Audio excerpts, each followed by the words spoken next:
생명의 물을 얻은 사람은 물동이를 버립니다. 영원한 가치를 발견한 사람은 자신의 갈증을 잠시 그치게 하는 것에 집착하지 않습니다. 가장 귀한 것을 맛본 사람은 다른 것에 눈을 돌리지 않습니다. 그래서 예배자는 자신의 마음 안에 있는 하나님의 갈망을 따라 살아갑니다. 오늘 우리는 무엇을 집착하며 살고 있습니까?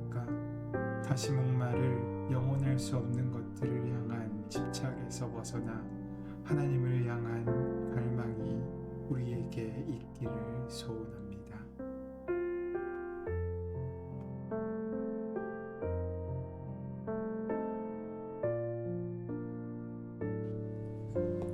누가복음 18장 1절에서 7절 말씀.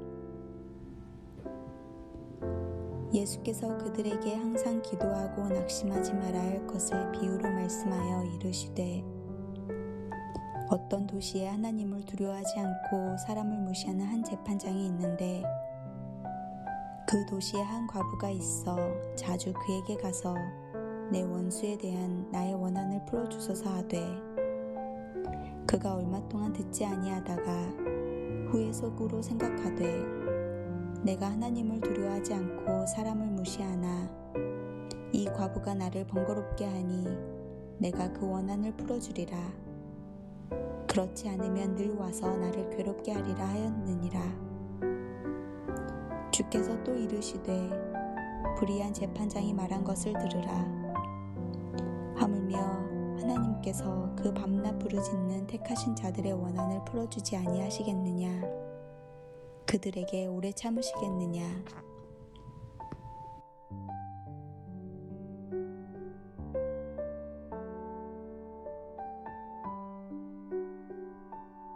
오늘 말씀은 예수님께서 하셨던 과부와 재판관의 비유입니다. 이 비유의 말씀을 깊이 음미하기 위해서 우리는 먼저 전후의 맥락을 살펴봐야 합니다. 이 비유를 하시기 전에 하나님께서는 하나님 나라를 말씀하십니다.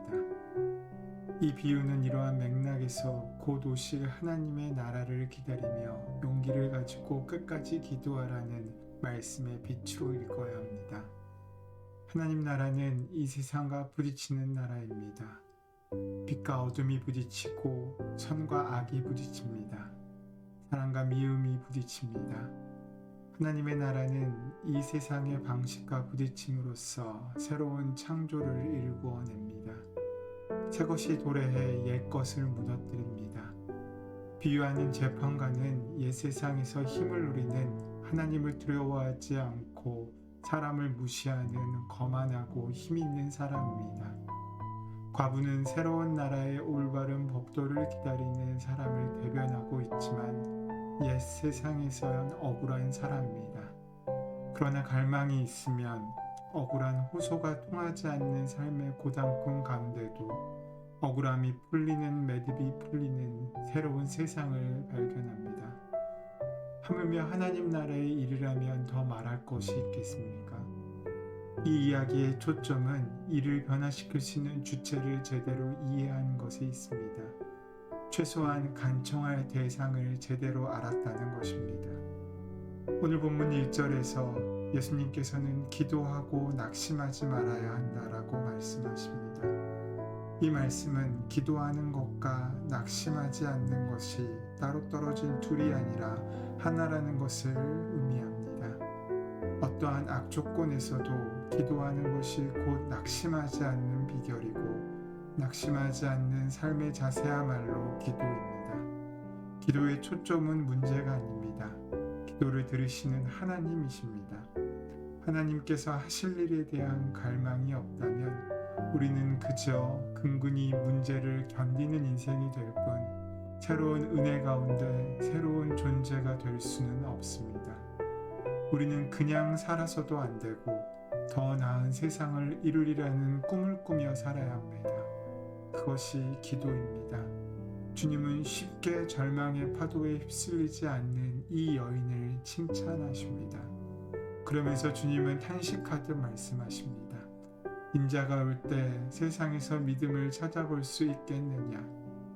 여기서 우리는 낙심하지 않는 것이 믿음임을 배웁니다. 우리의 가능성을 의지하여 살아간다면 우리는 낙심할 수 없습니다.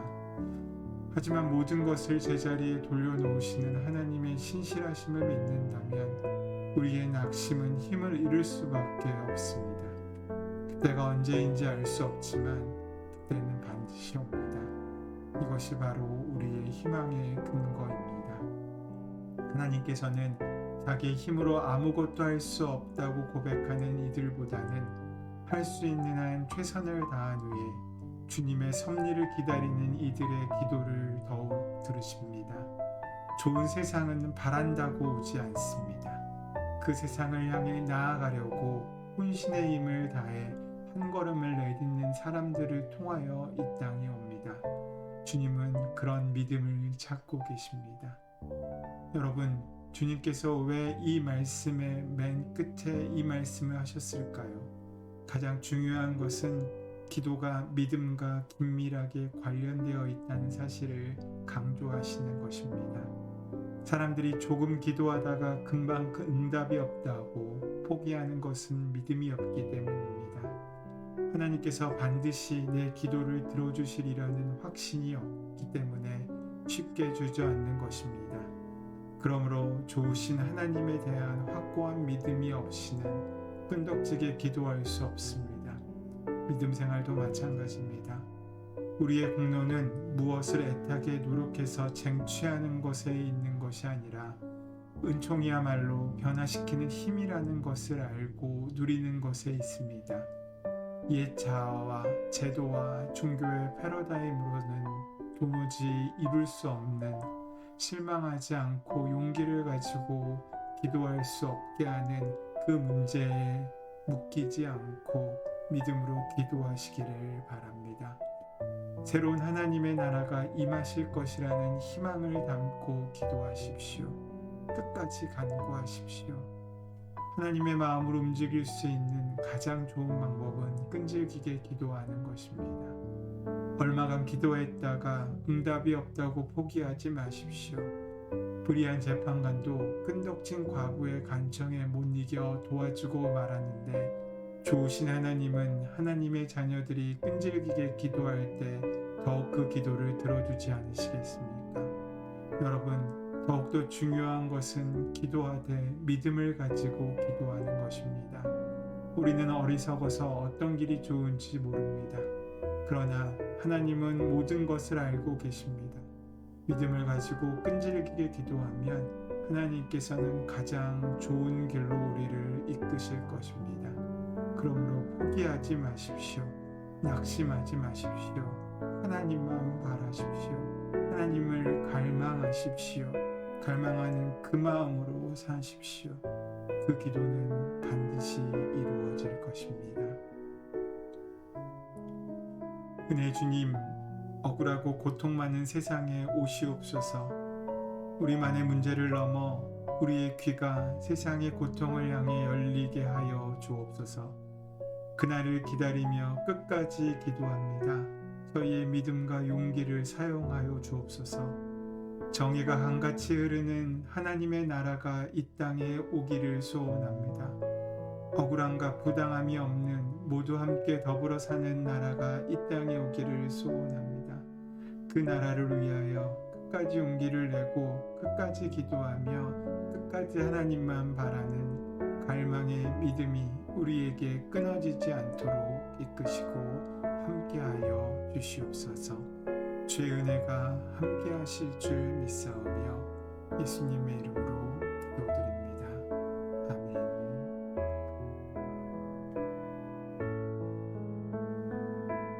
이제 함께 침묵 가운데 오늘 주신 말씀을 기억하며 묵상하며 기도함으로 오늘 하루를 시작하시기 바랍니다.